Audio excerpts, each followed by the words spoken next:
A very good morning. I'm Dr. Suman from School of Business, SR University, Warangal. We will be looking today the new concept of marketing, or the other concept of marketing called market segmentation, targeting, and strategizing. We all know a lot of products available at the disposal of the customer. At the same time, we also know that there are different type of customers available in the marketplace. It's the duty of marketer to identify to whom he want to sell his product. Let me take up with an example. Like we have got different types of body soaps to keep ourselves hygiene and healthy. These soaps basically for hygiene and health, but predominantly again are opted by the customers based on their tastes and preferences. You got a dry skin, a soap for dry skin, a soap for beauty conscious, a soap for health conscious, a soap for Ayurvedics, a soap for sandal. So a lot of such options are there. We cannot convince each and every customer in the market with a single product that we have. So we have to figure out who is our customer to whom we are actually targeting this particular product. So to figure out this option, today we would like to take the concept called developing a target marketing strategy.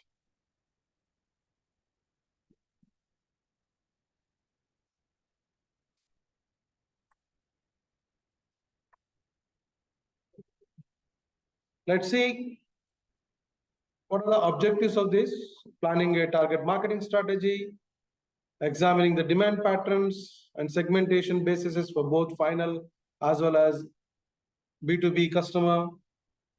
We also see a mass market versus segmented market versus concentrated market.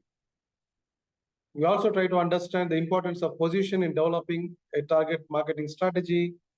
And in the last, how this target marketing plays a vital role in sales forecast as well.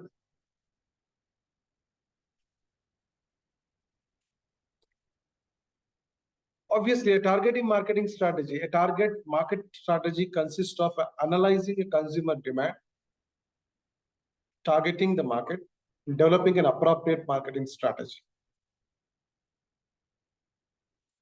Now, we would like to first figure out what is that target marketing strategy that we have.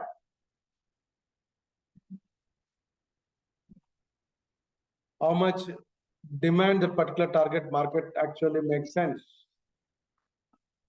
Then let us define the market to whom we are catering, and also in the last, what kind of strategy will work for them. Third, the market segmentation divides into the market into distinctive subset of customers.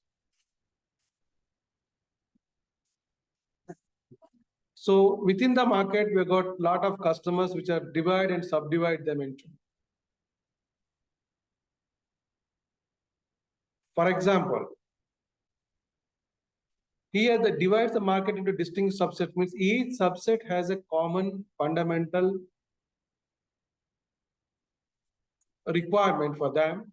All of the customers who are fall into that particular subset will actually have same requirements. So they actually have the same requirements. So they will definitely fall under same category of customers. For example, now if I take in the earlier concept of soap industry, if my customers who have a sensitive skin may all prefer the Dove soap. So the target customer group for Dove soap are those subset of consumers who only have a sensitive skin. Or for peers, the subset of customers might be those who have a dry skin. Or those customers for Medimix might be those customers who have a fundamental requirement of an Ayurvedic product, a natural based product.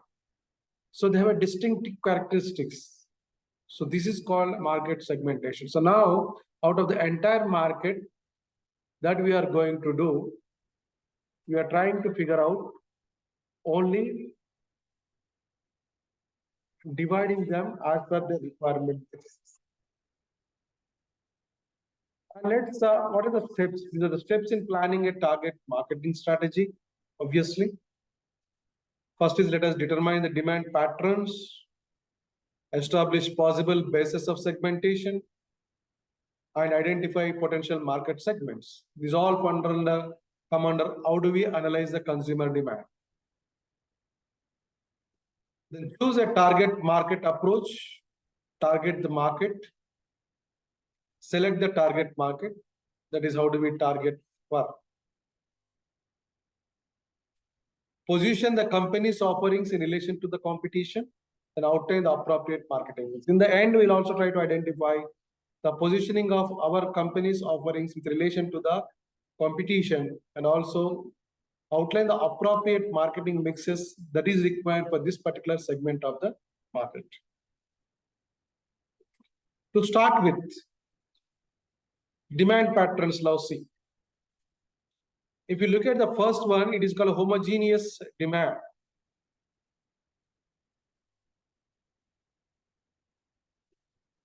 Homogeneous demand basically have a single, consumers have relatively similar needs and desires for a good and service category. So all of them in the market has a similar kind of requirements, so they fall under homogeneous needs. Here you see the diffuse clustered demand. Clustered demand means consumer needs and desires can be grouped into two or more identical customers. Each cluster is a segment. They exhibit a different kind of needs they have and desires they have.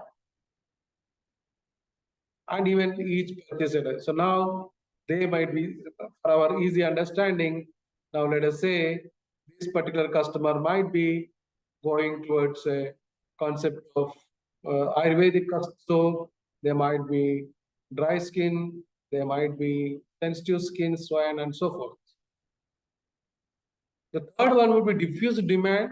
The consumer needs and desires are so diverse that no clear customer can be identified. It's like almost customized product kind of a thing. So very few number of customers exhibit a behavior. So this might be one of the case.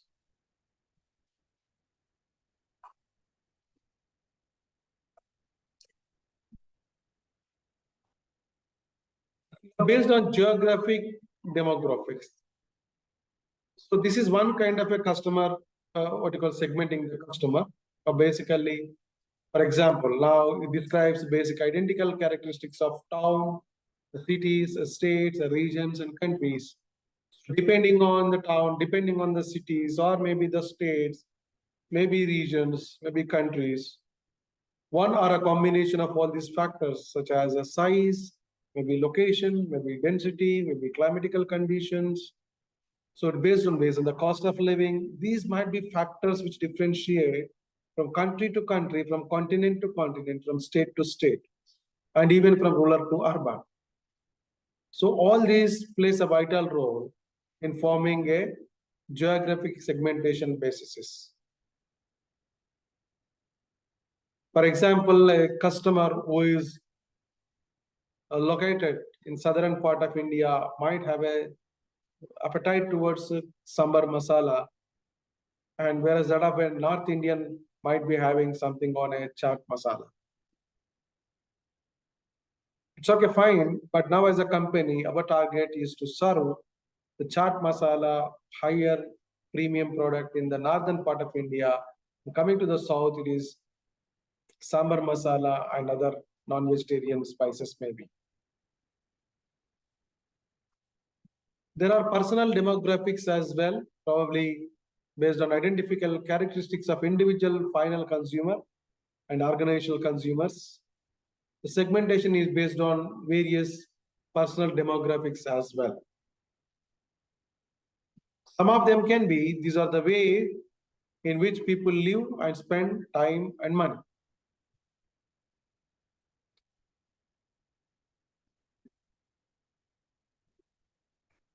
These are all the ways in which people live and spend time and money. So many lifestyle factors can also be applied. For example, based on the social class, the customer spending habits might be different. Based on family life cycle, it might be different. For example, in case of family life cycle, if you are a just married couple who want to do an insurance policy for the education of your child, so your policy would be education policy for the child. If you're in 40 years of middle-aged person, you'll be probably signing for a pension scheme, something like that. So post-retirement scheme. So depending on your family life cycle, you are fall into a different segment, your purchasing behavior changes. Usage rate and experience based on the usage rate also, your product might be differing. So brand loyalty might be differing. Personality and motives that fall in the place differs. Innovativeness, opinion leadership, how do you render the leadership opinion on different product? For example, we normally see many times a dentist comes and suggests us on Sensodyne usage. So when they have to do it, a dentist is an expert in that area, so he's an opinion leader, so he renders the opinion on the product.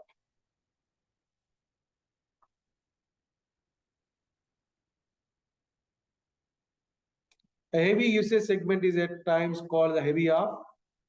Consumer group of one market segment accounts for a large portion of goods.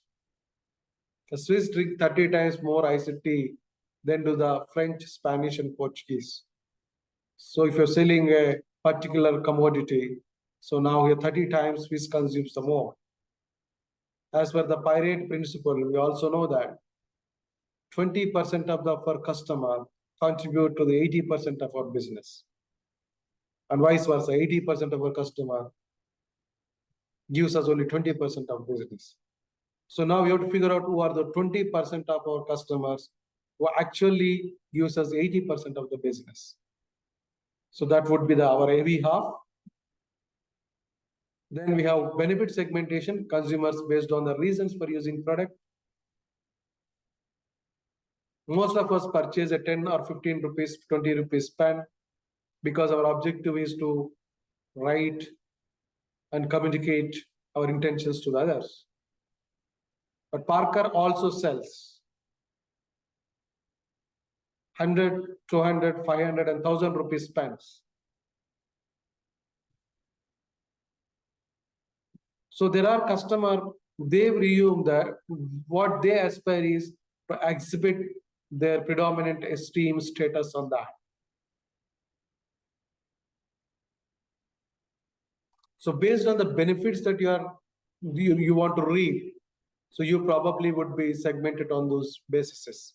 Now some people want to invest once and for all and want to reap the benefits at the end of the after 15, 20 years, their policy should give the returns.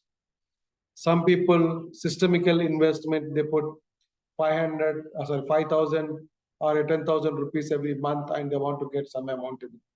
So as a financial investment company, I should have a product based on the benefit that the customer is spending. Is he looking out for a one-time investment and earning the profits after 20 years? Or is he systemically invest the money and want to reap the benefits? That's what I want to put on.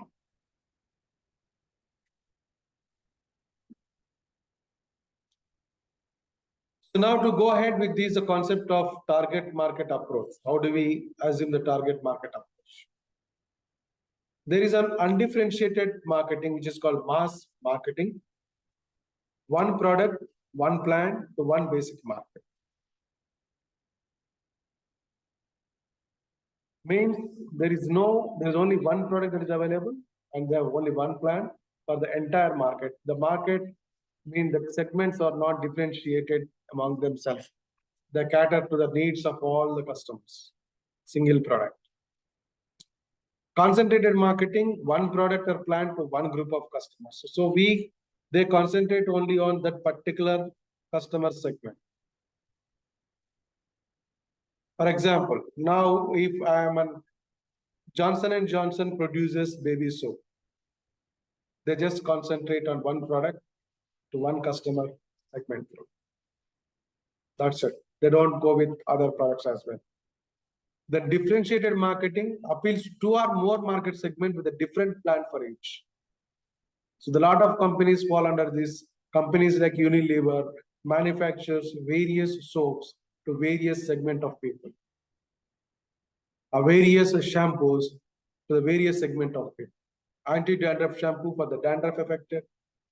Long and strong hair for the people who have got that what you call breaking hair.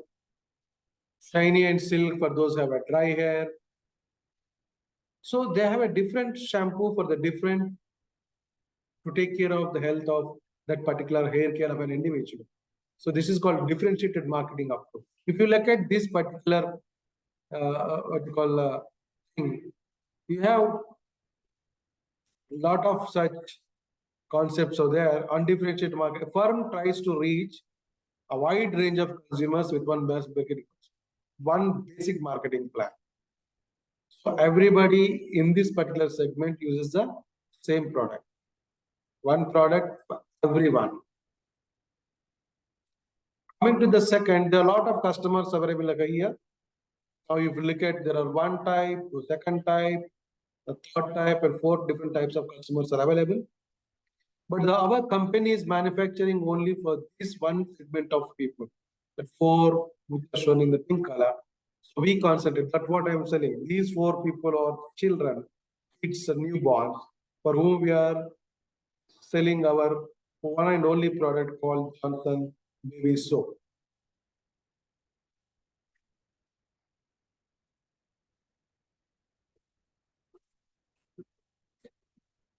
The third one is differentiated marketing, which normally looks about, again, we have got different products available for different brands. Look here, white, let us assume that it is a Dove. Blue, let us say it's a Lux for beauty soap. Green, something called a Medimix, we can say. Red, we can say a Lifebuoy. So we are giving a healthy soap, we are giving a Ayurvedic soap, we are going a beauty soap, and also sensitive scents. So four of these we are manufacturing for the four different customer bases.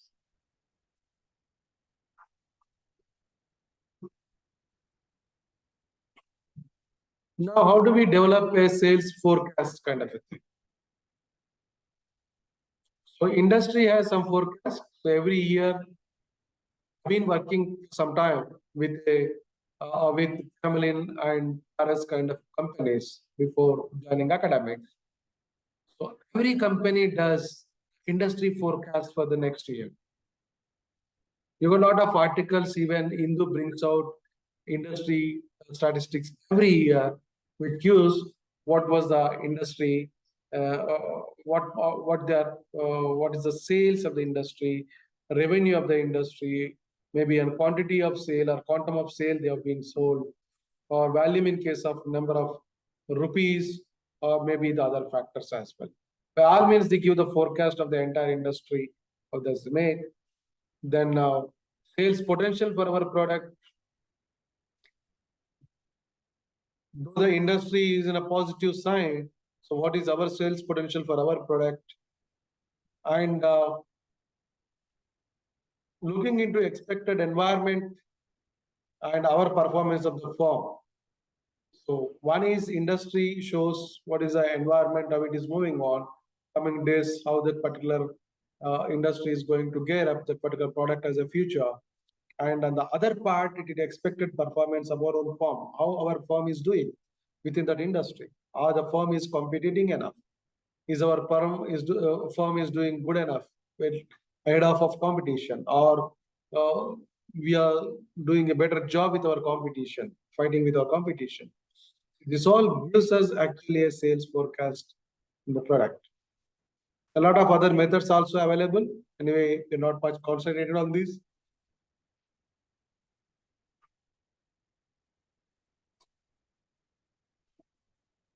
Now, the simple trend analysis, sale forecast based on firms' recent performances.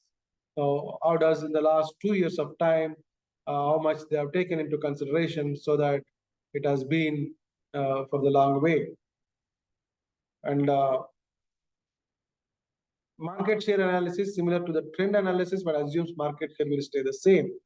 So, for example, if a particular company is doing 15% of the market share out of some 10,000 crore business, which is equivalent to 1,500 crores.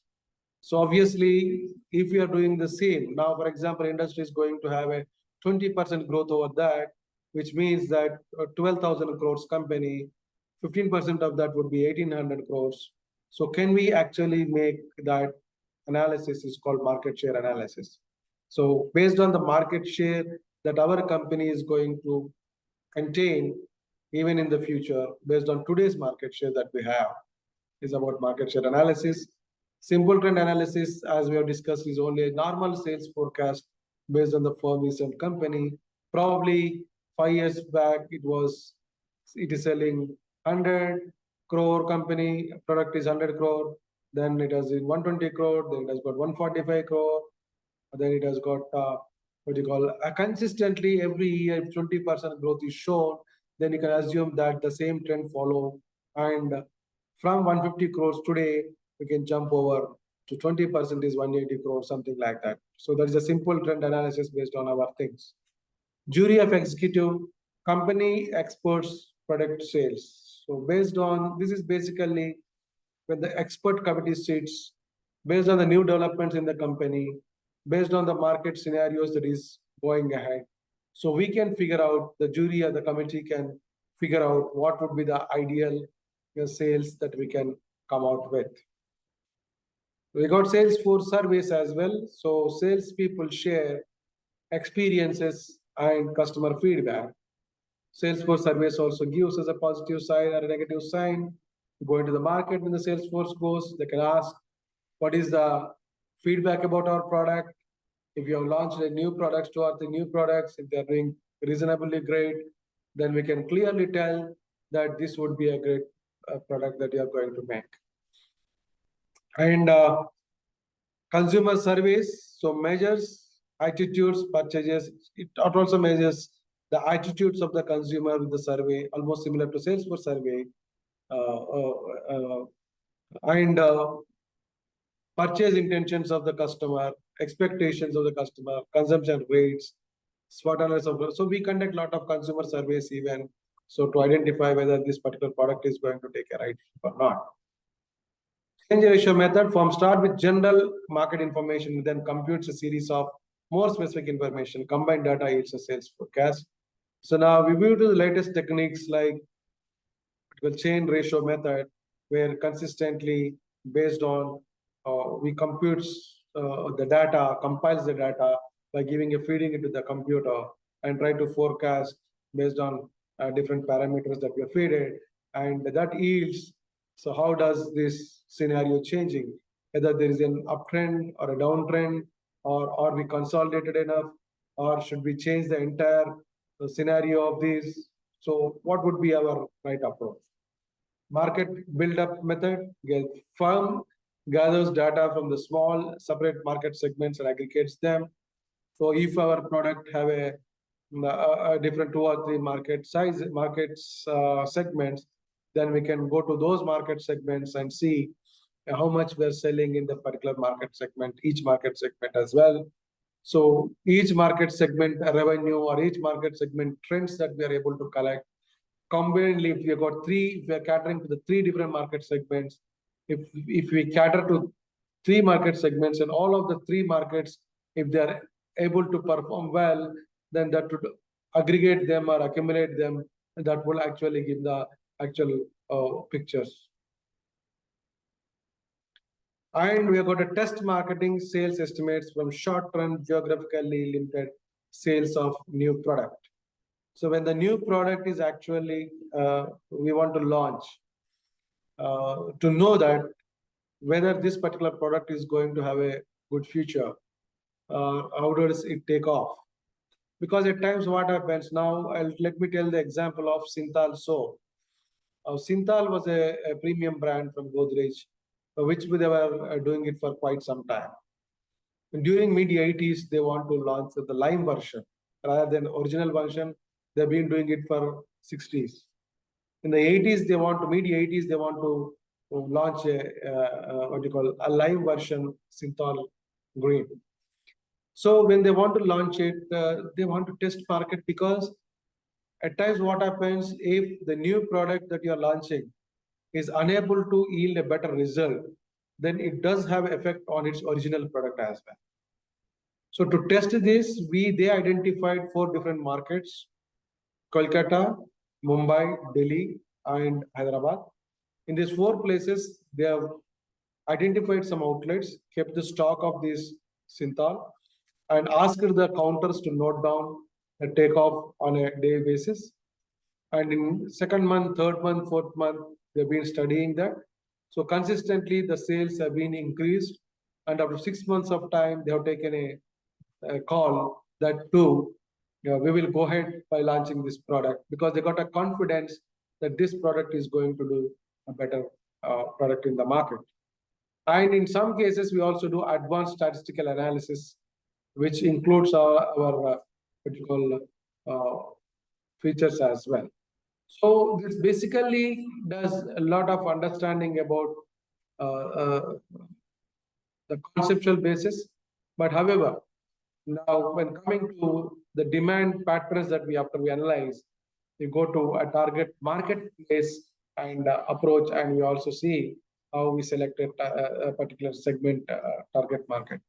For example, before we conclude, let me try to give with 1 or 2 examples that how do we actually make a target market selection. Now I know as a company to which commodity or which segment of market I have to understand. Let me take example of Honda has different products. They got bikes, but a premium brand is Honda Activa, targeted towards elderly person and more predominantly for the women.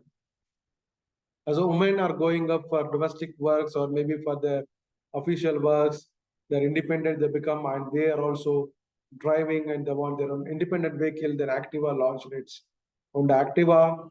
When they are actually making this product, they keep all the essential requirements, like what should be the design of the product, how much height it should be, how much weight it should be, and how should the leg space, what should be the design of the leg space to keep the females can accommodate their legs in between the legs of. So all such minute requirements, even to the coloring of the vehicle, the pink, the yellow, different versions of the product. So these are all taken into consideration. How much weight they can sustain. All these are taken into consideration because they want to target the women with this product. Our target market group is our segment that we are making. So once I identify this particular market segment as a potential enough, this market segment I want to do business, then whatever we do, we target that market segment on this particular basis only. So that will be obviously one of the great opportunities that we actually make sense. And